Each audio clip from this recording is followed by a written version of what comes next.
All right. At number 14, and like I said before, this is my opinions. You may agree, you may not agree with them. But at number 14, we have Ducktales the movie, Treasure of the Lost Lamp. Now, again, I understand some of you may not agree with this decision of mine, but again, it's my opinion. But let's talk about Ducktales the movie. This was actually supposed to be the beginning of something new for Disney. See, Walt Disney Pictures released this under a new studio name, under a new label, or under a new studio name called Disney Movie Tunes, which later on became known as Disney Tunes Movies, whatever you want to call them. Or basically Disney Tunes. But back then in 1990, they released it under the label of Disney Movie Tunes. And again, this was supposed to be the start of something new for Disney, a new movie division, if you will. You see, the plans obviously, and I did a video about this, where I talked about it, the plans obviously for DuckTales the movie, or for Disney Movie Tunes I should say, was to continue on after DuckTales the movie by releasing theatrical films, feature films, based on all the Disney animated series that you saw in the Disney afternoon. As a matter of fact, the movie that was originally supposed to follow DuckTales the movie was supposed to be the animated theatrical feature film of Chip 'n Dale Rescue Rangers. That's right. That's right. All of us back then that were fans of Chip 'n Dale Rescue Rangers that wanted to see a film, wanted to see a theatrical film, we were very close. Well, not very close, but we were close, I should say, from having that become a reality. But unfortunately, just like with the previous movie that came before this at number 15, Black Cauldron, at number 14, DuckTales also ended up bombing at the box office. I mean, yes, it has gained a cult following. There's a lot of fans of DuckTales and Disney Afternoon and Disney Animation Television that still are fans of the film. Heck, I'm a fan of the film. I saw it in theaters. I loved it that much. I saw it in theaters. But the fact is, it didn't do so well in the eyes of many critics. And the fact that it was being released during the summer, so it kind of really didn't help. I mean, it was being sandwiched in between a lot of other movies that released at that time. So, unfortunately, DuckTales, due to all that, didn't really succeed, and this caused the Disney Studios, Disney Movie Toon Studios, I should say, to shelve any idea of doing a Chip 'n Dale.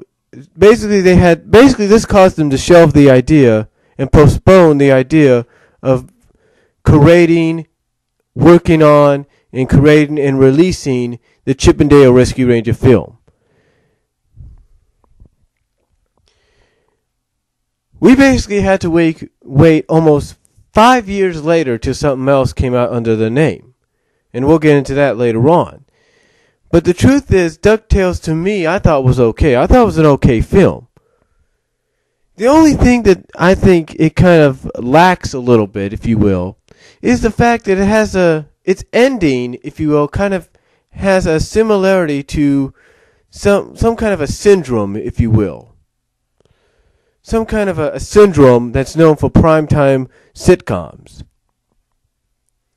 It's called the Cousin Oliver, something like that, Cousin Oliver effect. Basically, the character disappears up the stairs or around the corner in the house, and you never see that character again. We've seen it in Brady Bunch. We've seen it in Family Matters. And you know what? I think we saw it at the end of this film.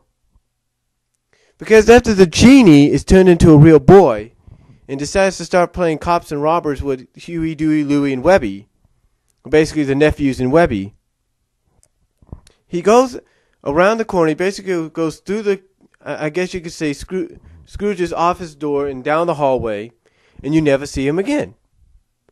And after that, you never see him again. You don't see him in the series. You don't see him anywhere. He's just gone. The only character you do see that appeared in the movie that appears in the series, the only character that you see that advances from the movie and into the series later on is Dijon.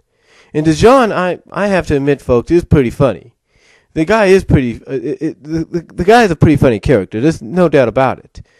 I mean, the fact of the matter is, his character is portrayed in the movie, and then later on in the series, but mostly in the movie, as somebody that just wants to get rich. Well, he's basically portrayed as a thief that's willing to do whatever it takes to be rich, steal whatever he has to make money. I mean, he's even willing to basically stab the villain, the main villain in this film, Murloc, his master, if you will, right in the back. And boy, does it come back to haunt him later on. Now, they only did get one celebrity voice for this film. I mean, we all know Disney's been known to getting other big names or semi-big names to do voices in their animated features, but they only got one here, and that was Christopher Lloyd. He ended up playing Murloc. And I have to say, he did a pretty good job. I mean, at first you couldn't really recognize his voice at times, but right off the bat, you know it's him. Even though later on you think it could be somebody else, it's him.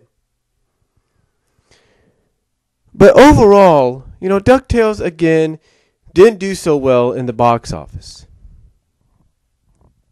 But I have to say, I'm still a fan of it, and I enjoy it.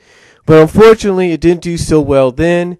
And unfortunately, it was the reason that future spin-off movies or sequels to it, sequel movies, were shelved. Plans for those were shelved. And plans for the proposed Rescue Ranger film was shelved. And unfortunately, we just got to deal with it. So, that's why DuckTales the movie, Treasure the Lost Lamp, is at number 14.